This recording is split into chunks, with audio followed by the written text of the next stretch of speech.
97년 맨 처음 실록과 함께 같이 등재된 훈민정음 해례본. 정말 귀한 책입니다. 유일한 책입니다. 사실 지금 남아있는 중종 때 분실이 됐다고 기록이 있고 그러다가 1940년 경북 안동에서 발견됐어요.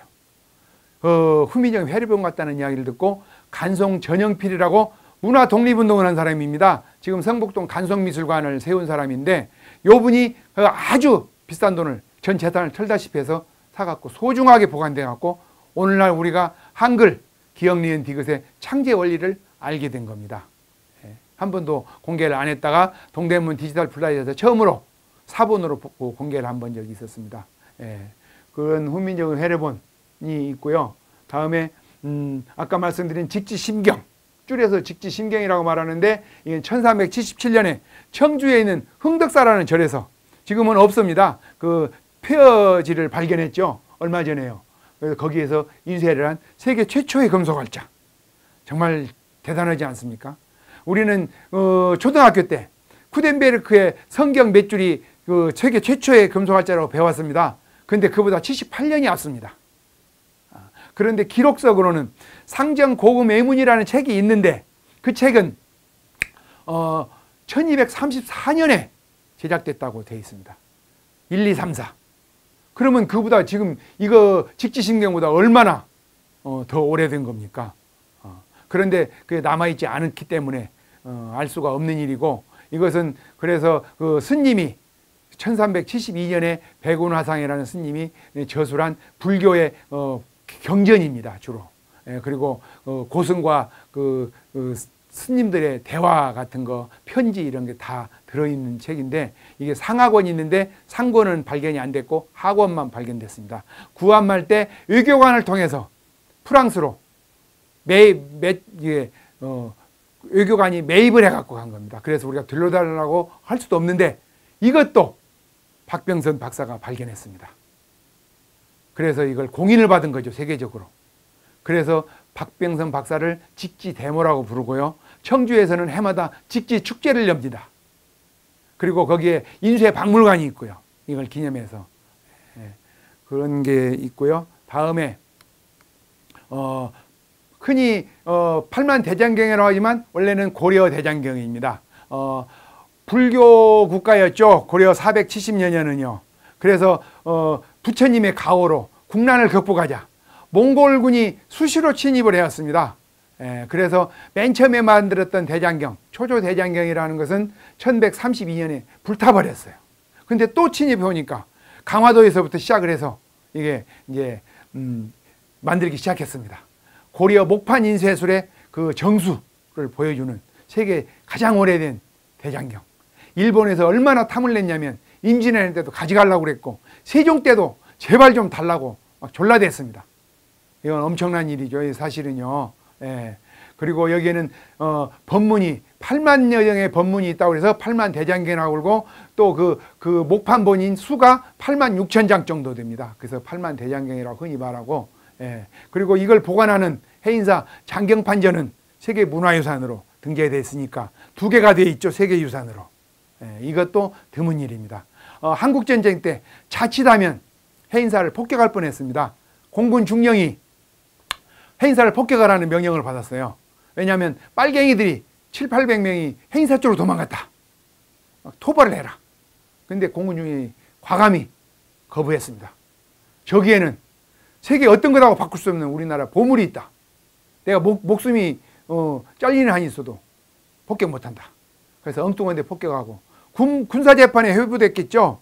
군사재판에 당당히 말합니다. 이건 어느 것하고 바꿀 수 없다. 뭐 섹스피어, 인도 이런 건 바꿀 수 없다. 그랬는데 그분이 그 다음에 비행기가 추락돼서 죽었습니다. 김영운 대령. 그래서 그분을 기념해서 해인사 입구에 조그마한 비석이 세워져 있고 문구를 보면 뭉클합니다. 영원을 사는 사람이라고 써 있습니다. 이런 팔만대장경 이야기를 하고요. 난중일기 잘 아시죠? 많이 들어봤죠? 하지만 난중일기라고 제목을 단 사람은 충무공 이순신이 아닙니다. 이순신 장군은 7년 전쟁을 겪으면서 그 간지별로 임진일기, 개요일기, 병신일기 이렇게 7권의 일기를 썼습니다. 난중일기란 말은 쓴 적이 없고 이순신 장군의 부하 중에 어떤 사람은 난중일기라고 써서 쓴 그 기록물이 있습니다.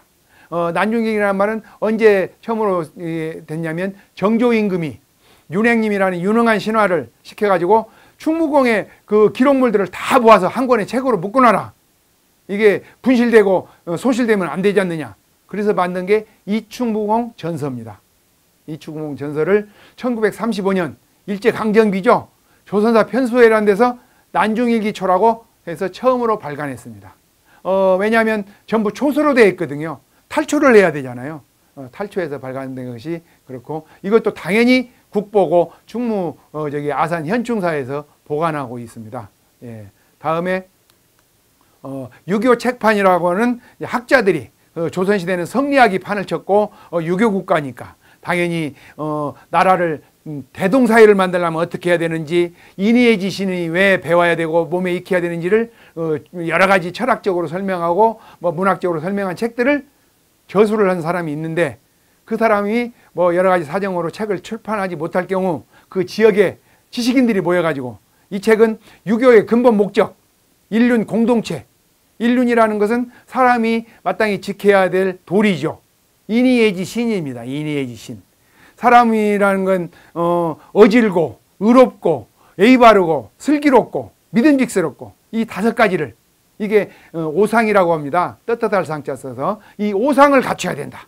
그래야지 사람이다. 그렇지 않으면 짐승이다. 이 오상을 갖추도록 노력한 그런 걸 주장하고 논리적으로 설명하고 이런 책들을 인륜 공동체 실현을 목적으로 한 책이니까 우리가 펴내자. 이래서 자기들이 심사를 해서 이 책을 펴낸, 이거 나무에다 다 새긴 거죠. 이 목판이 몇 장이 남아있냐면 64,000장이 남아있습니다. 각 문중이나 서원에서 보관하고 있었죠, 그동안에. 그걸 일제히 그 안동에 있는 국악연구원에다가 보관을 해서 안동에서 그걸 그 기록유산으로 신청을 해가지고 2015년에 유교 책판이 등재가 된 겁니다. 이것도 참 드문 일입니다. 예. 그래서 지금 그 장서각에 소장이 되어 있고요. 그래서 그 지방의 지식인들을 우리가 집단지성이라고 부릅니다. 집단지성. 집단지성들이 이 공론을 펴서 책을 만든 거죠. 예. 다음에 허준의 동의보감. 허준은 임금님의 의사였죠. 전용 의사. 어의라고 하죠. 선조가 신우주까지 몽진을 가는데 그 따라가서 그 건강을 보살폈던 유명한 의사인데, 이분은 백성들을 사랑하는 마음이 정말로 가득히 있었대요. 그래서 이 책은 특징이 부자들은 보약을 먹어라, 녹용 등 보약 처분을 내려놓고, 가난한 사람들, 민초라고 그러죠. 백성들은 돈이 없으니까 보약을 못 먹으니까 단방약이라고 산야초라든가 이런 약효의 성분을 다 약초의 성분 같은 것을 한글로까지 그림으로 그려서 낸 책이 동의보감입니다. 아무도 흉내낼 수 없는 한방의학서, 집대성한 겁니다. 중국의 본초 강목 같은 것도 참고를 했을 것이고, 우리나라에 쭉 나왔던 이런 한의서를 다 참고를 해서 만든 거의 단독으로 만든 거의.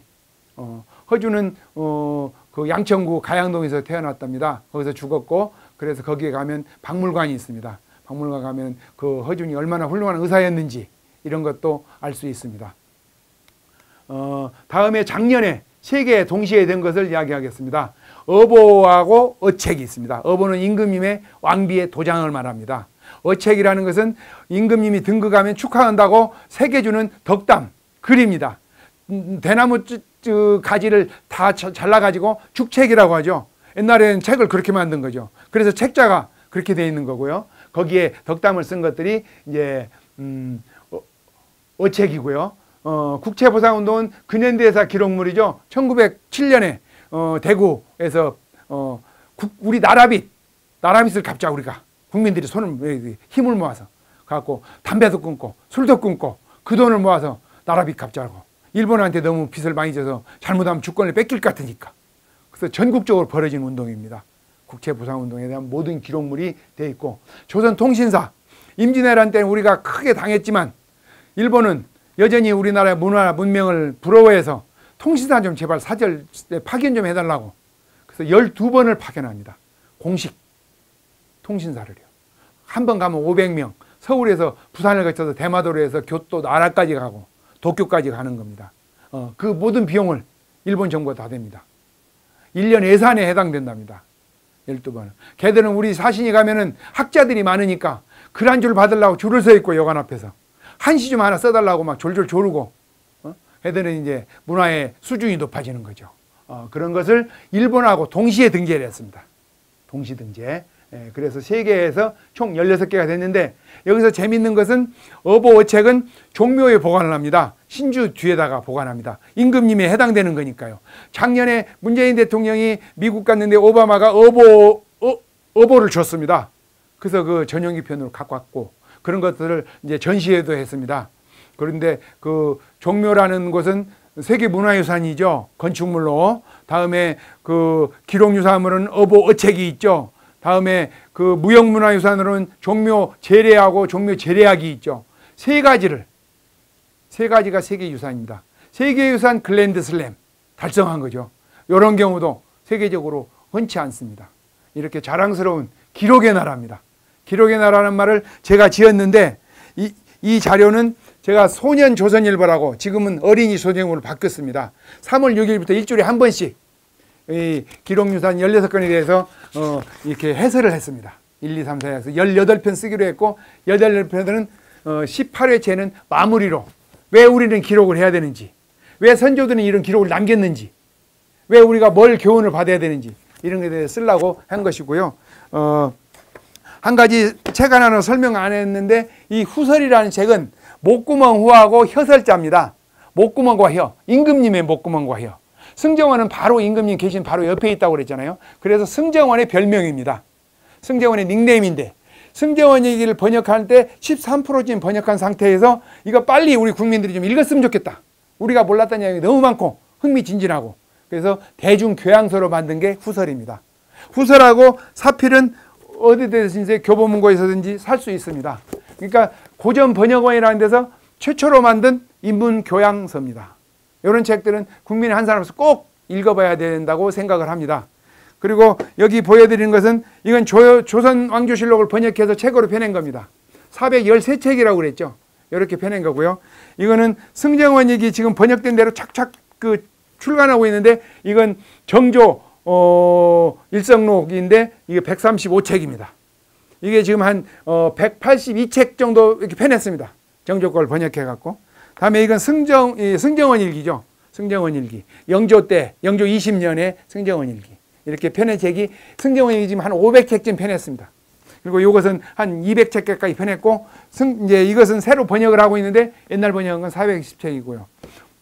어쨌든 오늘 제 어줍지 않은 강의로 역사, 기록, 문화재 이런 것에 대해서 상식과 교양이 좀 넓어지고 관심을 갖는 이런 시간이 되었으면 저로서는 기쁘게 생각할 것입니다. 예, 고맙습니다.